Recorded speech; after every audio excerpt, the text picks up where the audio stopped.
kú iṣẹ́ òní ẹ̀ka alẹ́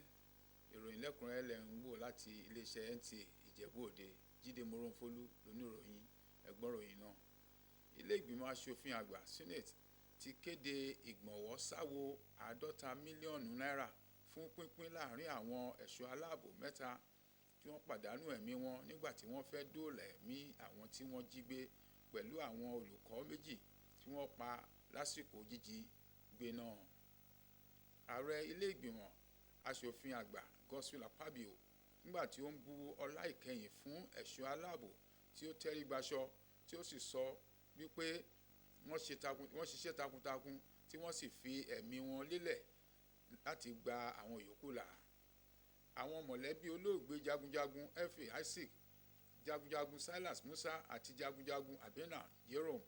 yóò gba mílíọ̀nù 10 náírà ìkọ̀ọ̀kan wọn. Bákan náà ẹ̀wẹ̀ àwọn tí ó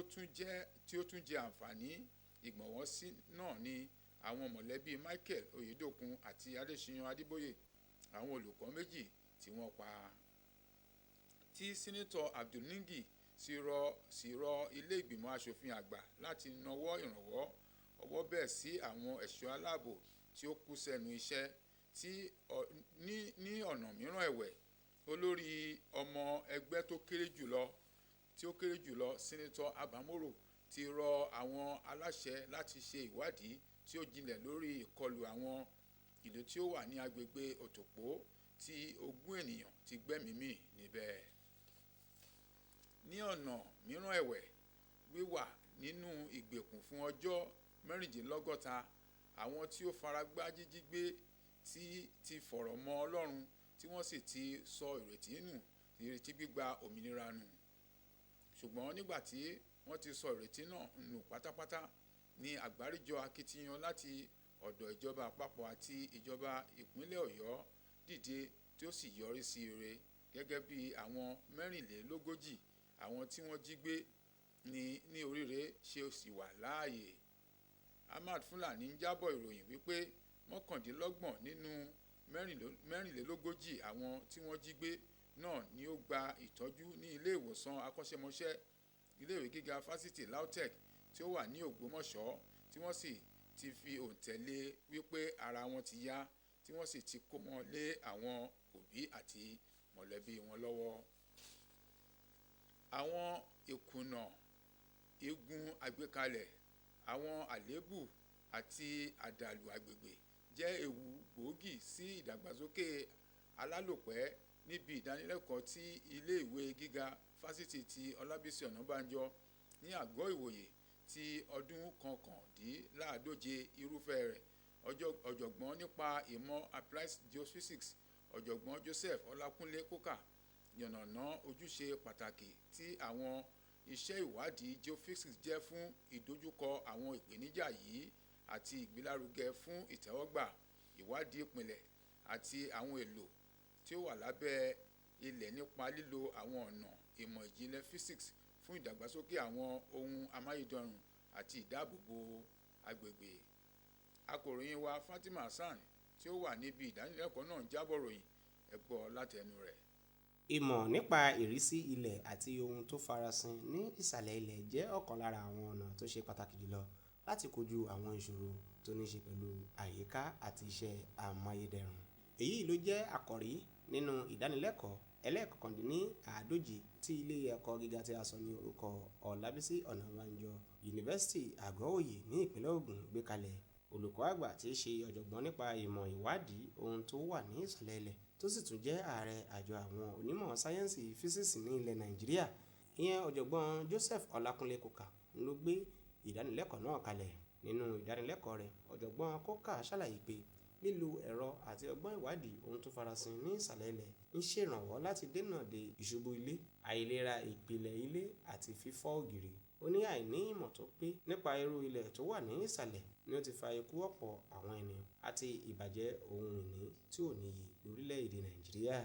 Ọ̀jọ̀gbọ́n yìí wá gba àwọn tó ń gbẹ́ kànga omi àti àwọn tó ń lo rúrú iyẹ̀pẹ̀ bo orí omi láti sọ di ilẹ̀ níyànjú wípé kí wọ́n kọ́kọ́ ṣe àyẹ̀wò ilẹ̀ dáadáa kí iṣẹ́ tó bẹ̀rẹ̀ kí omi inú ilẹ̀ lè wà láìní èérí tàbí ìbàjẹ́. Ó wá ké sí àwọn aláṣẹ ilé ẹ̀kọ́ gíga nì pàápàá jùlọ ti Ọlábísí Ọ̀nàbànjọ yunifásitì láti dá ẹ̀kọ́ ìmọ̀ ìwádìí ohun tó wà ní ìsàlẹ̀ ilẹ̀ sílẹ̀ kí ẹ̀kọ́ ìwádìí àti ìdàgbàsókè orí ilẹ̀ lè túbọ̀ gòkè àgbà. Nígbà tó ń bá àwọn akọ̀ròyìn sọ̀rọ̀ gíwá ilé ẹ̀kọ́ gíga Ọlábísí Ọ̀nàbànjọ ìyẹn ọ̀jọ̀gbọ́n Ayọ̀délé ṣàpèjúwe ìdánilẹ́kọ̀ọ́ náà gẹ́gẹ́ bí èyí tó kún fún ìmọ̀ tó jinlẹ̀. Ó sì gbóríyìn fún ọ̀jọ̀gbọ́n Kókà lórí àfikún rẹ̀ sí ìdàgbàsókè ẹ̀kọ́ gíga. Ní ti ìyàwó àti ọmọ olùdánilẹ́kọ̀ọ́ ọjọ́ náà, wọ́n ní àsọyé ìpilẹ̀kọ náà jẹ́ èrè àti àmì ọlá tó yẹ fún ọ̀pọ̀ ọdún tí ọ̀jọ̀gbọ́n Kókà fi lò nínú ìsapá iṣẹ́ takuntakun àti ìfaramọ́ sí ìmúgbòòrò ìmọ̀. Ìdánilẹ́kọ̀ọ́ yìí ni ó kó àwọn olùkọ́, àwọn akẹ́kọ̀ọ́ àti àwọn akẹgbẹ́ nínú iṣẹ́ àmọ̀jà, ẹbí, ọ̀rẹ́ àti àwọn olólùfẹ́ náà jọ. Ìdánilẹ́kọ̀ọ́ yìí ni ó jẹ́ ìkọkàndínláàádóje tí ilé ẹ̀kọ́ Ọlábísí Ọ̀nàbànjọ gbé kalẹ̀, léyìí tó sì jẹ́ ẹ̀kẹrin láti ẹ̀ka físíìsì tó sì jẹ́ àkọ́kọ́ láti ìmọ̀ ẹ̀ka tó ń bójútó ìmọ̀ ìwádìí ohun tó wà ní ìsàlẹ̀ ilẹ̀. Láti iléeṣẹ́ NTA Ìjẹ̀bú Òde, Ìdòwú Ògúnbàjò ló ń ṣàtúpalẹ̀ ìròyìn. Àjọ NYSC ti pè fún ìbáṣepọ̀ tí ó nípọn láàárín àwọn agbanisíṣẹ́ àti àwọn tí ọ̀rọ̀ kàn láti rí i dájú wípé àwọn àgùnbánirọ̀ ni wọ́n gbé lọ sí ibi ilé iṣẹ́ tí ó ní ojúṣe ìbámu pẹ̀lú ohun tí wọ́n kà ní ilé ẹ̀kọ́, kí wọ́n sì tún fi kún ìtọ́jú wọn, jíjẹ́ àwòkọ́ṣe tí ó dára àti níní ìrírí nípa iṣẹ́ níbi iṣẹ́. Àwọn ọ̀rọ̀ yìí ló jẹyọ níbi ìdánilẹ́kọ̀ọ́ ẹgbẹ́ àgùnbánirọ̀ olùgbanisíṣẹ́ fún gúúsù ìwọ̀ oòrùn tí ó wáyé ní Òṣogbo, olú ìlú ìpínlẹ̀ Ọ̀ṣun. Àwọn ìdílé Máṣẹ̀, Ṣítù, Ọ̀nàkọ̀yà àti Olórin Lawal tí ó ní abúlé Máṣẹ̀ ti fún ọ̀gbẹ́ni Edward àti àwọn olùgbàkàwọ́ ilẹ̀ tí fàákájà wà lórí rẹ̀ ní fọ́ọ̀mù 52 àti fọ́ọ̀mù 51 fún kíkọ̀ láti kúrò lórí ilẹ̀ náà lẹ́yìn ìdájọ́ ilé ẹjọ́ tí ó pàṣẹ fún wọn láti kúrò lórí ilẹ̀ náà. Àwọn ọmọ ìdílé tí ó bá ilé iṣẹ́ NTA Ìjẹ̀bú Òde sọ̀rọ̀ wípé fífi ìdájọ́ ilé ẹjọ́ múlẹ̀ ṣe pàtàkì látàrí kíkọ̀ àwọn tí ó wà lórí ilẹ̀ náà láti kúrò níbẹ̀ gẹ́gẹ́ bí ilé ẹjọ́ ṣe pa á láṣẹ ní àìmọye ọ̀sẹ̀ sẹ́yìn lẹ́yìn ìgbà tí wọ́n ti gba sàárè ilẹ̀ náà tí ó ní awuyewuye lórí tí ó wà lábúlé Máṣẹ̀ ní òpópónà Ìkàngá Àgbòrò ní ìjọba ìbílẹ̀ Odògbólú ní ìpínlẹ̀ Ògùn. Akọ̀ròyìn wa Anthony Gadoni jábọ̀ ròyìn, ẹ gbọ́ láti ẹnu rẹ̀. Ní ọjọ́rú Wednesday ọjọ́ 15 oṣù kejì ọdún 2026, díẹ̀ lára àwọn ọmọ ìdílé Máṣẹ̀, Ṣítù, Ọ̀nàkọ̀yà àti Olórin Lawal tí wọ́n jẹ́ pé ilẹ̀ kan tó wà ní abúlé Máṣẹ̀ tí ó wà ní ọ̀nà Ìkàngbá sí Àgbòrò ní ìjọba ìbílẹ̀ Odògbólú ìpínlẹ̀ Ògùn jẹ́ tiwọn. Wọ́n ṣàbẹ̀wò sí iléeṣẹ́ NTA Ìjẹ̀bú Òde pẹ̀lú ìwé ìpẹ̀jọ́ Form 48 àti ìwé ìpẹ̀jọ́ Form 49 tí ilé ẹjọ́ magistrate tó fi kalẹ̀ sí Odògbólú fún wọn. Gẹ́gẹ́ bí wọ́n ṣe ṣàlàyé, ìwé náà ni wọ́n fi ṣọwọ́ sí ọ̀gbẹ́ni Edward Lawal, ẹni tí wọ́n sọ pé ó jẹ́ ọmọ ìdílé náà pẹ̀lú àwọn míì tí ó ń gbé lórí ilẹ̀ tí àríyànjiyàn wà lórí rẹ̀ lórí ẹ̀sùn pé wọn kò tẹ̀lé àṣẹ ilé ẹjọ́ lẹ́yìn ìgbà tí ilé ẹjọ́ ti pàṣẹ lórí ilẹ̀ náà. Nígbà tí wọ́n bá iléeṣẹ́ NTA Ìjẹ̀bú Òde sọ̀rọ̀, àwọn aṣojú ìdílé méjèèjì ṣàlàyé wípé gẹ́gẹ́ bí aráàlú tó ń tẹ̀lé òfin, wọ́n padà lọ sí ilé ẹjọ́ láti gba ìwé ìpẹ̀jọ́ Form 48 èyí tó jẹ́ ìkìlọ̀ nípa èrèjẹ tó lè dé bá ẹni tó bá ṣàìgbọràn sí àṣẹ ilé ẹjọ́ àti ìwé ìpẹ̀jọ́ Form 49 tó jẹ́ ìwé tó ń béèrè ìdí tí ilé ẹjọ́ kò fi yẹ kí ó gbé ìgbésẹ̀ òfin sí ẹni tí wọ́n fi ẹ̀sùn àìgbọràn kàn. Ayálégbé kò lè di ọ̀gá onílé, ńṣe lè yálégbé, so wọ́n ṣáà ti sọ pé ká fòníṣó nìyẹn. Ipò owó wà lọ́wọ́ àwọn dẹ̀ mọ̀ọ́yàn, àṣemú ọ̀rọ̀ lọ sí kóòtù nìyẹn. Kò sẹ́ni tó kọjá agbára ìjọba. Ní kóòtù dẹ̀ àdègbà judgement dẹ̀ sọ pé àtàwọn àtẹni tí ó gbóko fún wọn kan filẹ̀ wá sílẹ̀ fún wa.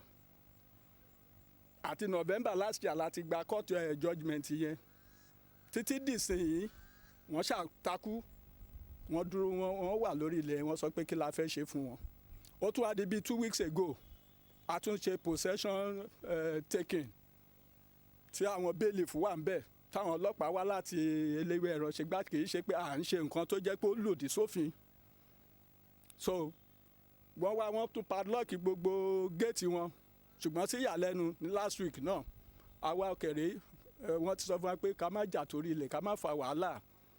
so àdẹ̀rọ̀ra ń dúró so gbogbo padlock tá a ṣe táwọn ìjọba tẹ̀lé wa lọ ṣe wọ́n mú gbogbo ẹ̀ wọ́n já gbogbo ẹ̀. ṣáájú tẹ́lẹ̀ ní ọjọ́ kejì oṣù keje ọdún 2026 ni àwọn ọmọ ìdílé Máṣẹ̀ Ṣítù Ọ̀nàkọ́yà àti